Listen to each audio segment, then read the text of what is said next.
luxurious Wilson estate was brightly lit. Tonight was the 70th birthday celebration for Mrs. Wilson, the matriarch of the family. Many grandchildren and in-laws presented gifts. Grandma, I heard you love tea.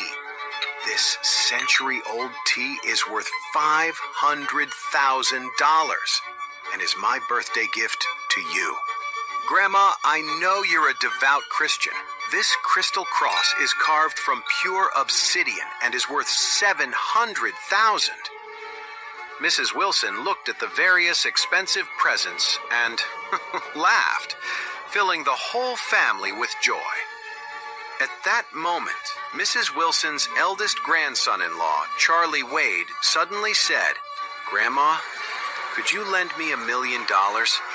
Aunt Lena from the orphanage has kidney failure and needs money for treatment." The entire Wilson family was stunned. Everyone stared at Charlie in disbelief. Was this live-in son-in-law out of his mind? It was Mrs. Wilson's birthday. Not only had he not prepared any gifts, but he even dared to ask her to lend him $1 million? 3 years ago, the late Mr. Wilson had found Charlie from who knows where and insisted on marrying him to his eldest granddaughter, Claire Wilson.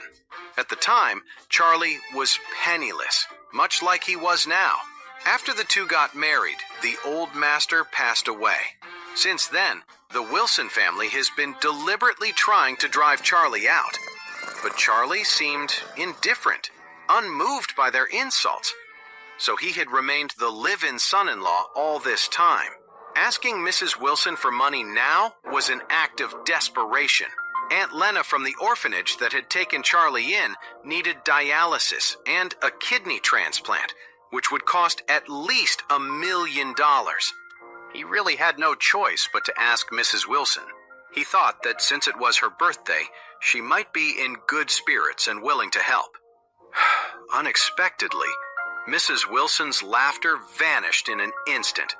Her face darkened as she threw the teacup in her hand to the ground and shouted angrily, "You bastard! Are you here to celebrate my birthday or to borrow money?" Charlie's wife Claire hurried forward and explained to Lady Wilson, "Grandma, Charlie is ignorant. Don't be upset." She then tried to pull Charlie aside. At that moment, Claire's cousin Wendy sneered. "Sis, look at what kind of trash you married. Gerald and I just got engaged, and he already gave Grandma an obsidian cross. It's hilarious your husband didn't bring any gifts and still has the nerve to ask Grandma for money." "Exactly, Charlie, my man. We're both son-in-laws of the Wilson family. As the eldest, you're a real failure," remarked Gerald White, Wendy's fiancé and the young heir of a wealthy local family. Although Gerald was about to marry Wendy, he felt her looks paled in comparison to Charlie's wife, Claire. Claire was a renowned beauty in Oris Hill, but seeing her married to this worthless, broke man really irritated Gerald. "This kind of trash should be kicked out of our family as soon as possible. Yeah, he's completely ruined the Wilson reputation. I bet borrowing money is just an excuse. He really wants to purposely ruin Lady Wilson's birthday celebration." Charlie couldn't help clenching his fists as the entire Wilson clan targeted and insulted him. If not for his savior's medical expenses, he would have turned and left this gaudy, fake place. However, remembering his late father's teachings to always repay kindness, he suppressed the humiliation and said to Mrs. Wilson, "Grandma, saving a life is more virtuous than any gift. Please show mercy." Someone snorted coldly. "Wade, quit trying to guilt-trip Grandma. If you want to save someone, figure it out yourself. Don't make Grandma pay for your hero complex. Who do you think you are?" It was Wendy's brother, Harold. The siblings always resented Claire for outshining them and loved seizing chances to mock Charlie. Claire said, "Grandma, Charlie lost his dad at 8. Aunt Lena from the orphanage raised him. He just wants to repay her kindness. Please help him." Mrs. Wilson replied darkly. Help him? Fine. But only if you divorce him and marry Mr. Jones. Do that, and I'll give him $1 million immediately. She was referring to Wendell Jones, who had been pursuing Claire. The Jones family was upper class in Orris Hill, much more influential than the Wilsons, and Lady Wilson always wanted to curry their favor. Just then, the butler ran in, announcing loudly, Mr. Jones sent a birthday present, a turquoise amulet worth $3 million. Mrs. Wilson was overjoyed and blurted out, Bring it here quickly, let me see. The butler immediately handed over a stunning turquoise amulet. Everyone present gasped in amazement. The amulet was a vivid shade of blue-green, crystal clear without any impurities, and looked like a genuine top-quality piece. Gerald, who had gifted the obsidian cross, looked a bit awkward seeing this amulet. Unexpectedly, Wendell, who had no real connection to the Wilson family, had been so generous. Mrs. Wilson happily played with the amulet, saying merrily, Oh, Mr. Jones is so thoughtful.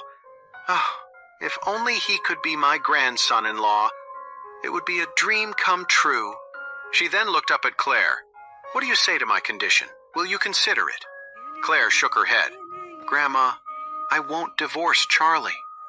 Mrs. Wilson's expression instantly darkened. She angrily cursed. Don't give me that attitude. You insist on clinging to this trash. Get him out of my sight. He's not allowed at my birthday banquet. Charlie was completely disappointed. He had no desire to stay with the Wilsons any longer. He said to Claire, I'm going to the hospital to check on Aunt Lena.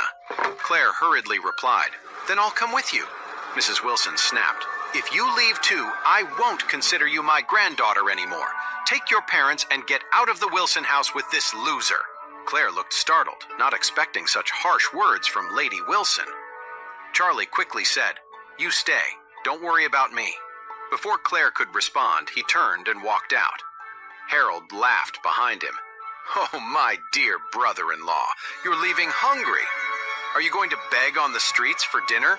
Don't completely ruin our family's reputation. Here, I've got a coin. You can buy a sandwich to eat.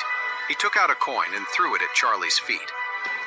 The entire Wilson family burst into laughter.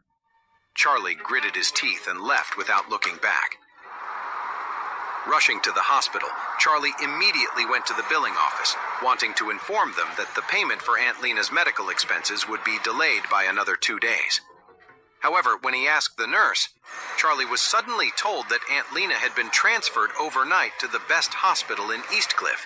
Shocked, he hurriedly asked, How much does it cost? I'll find a way to pay. The nurse replied, A total of $3 million is needed. $1 million has been paid, but there's still a gap of $2 million. It's due in a week. Who paid the first $1 million? Charlie asked. The nurse shook her head. I don't know.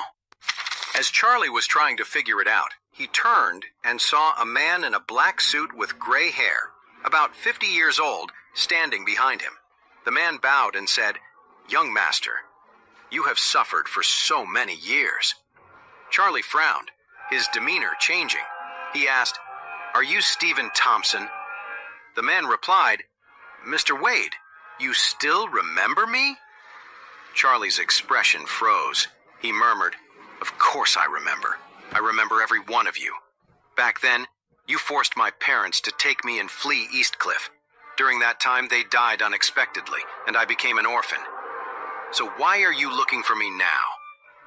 Stephen said remorsefully, Young master, when your father passed away, Mr. Wade was also extremely sad. He's been searching for you all these years. Now that we've found you, he wants you to come back with me. Charlie said, You can go. I will never see him again in my life. Stephen asked, Young master, do you still blame Mr. Wade? Of course, Charlie replied, emphasizing each word. I will never forgive him as long as I live. Stephen sighs. Before I came, Mr. Wade said you might not forgive him. At least he's self-aware, Charlie scoffed. Stephen continued. Mr. Wade knows you've suffered over the years. He wants to compensate you. If you don't want to return, he'll buy the largest company in Oris Hill and give it to you. He also asked me to give you this card. The password is your birthday. He handed over a platinum card. Mr. Wade, there are only 5 such cards in the country. Charlie shook his head. Take it away. I don't want it. Stephen pressed. Mr. Wade, for Miss Lena, you still have a shortfall of $2 million in medical expenses. If you fail to pay, her life may be in danger. Charlie frowned. Are you deliberately trying to manipulate me? Stephen quickly said, I wouldn't dare. If you accept this card, it will be more than enough to pay the medical expenses. Charlie asked, how much money is on this card? Mr. Wade said this card is just a little pocket money for you, not much. It has a total of $10 billion.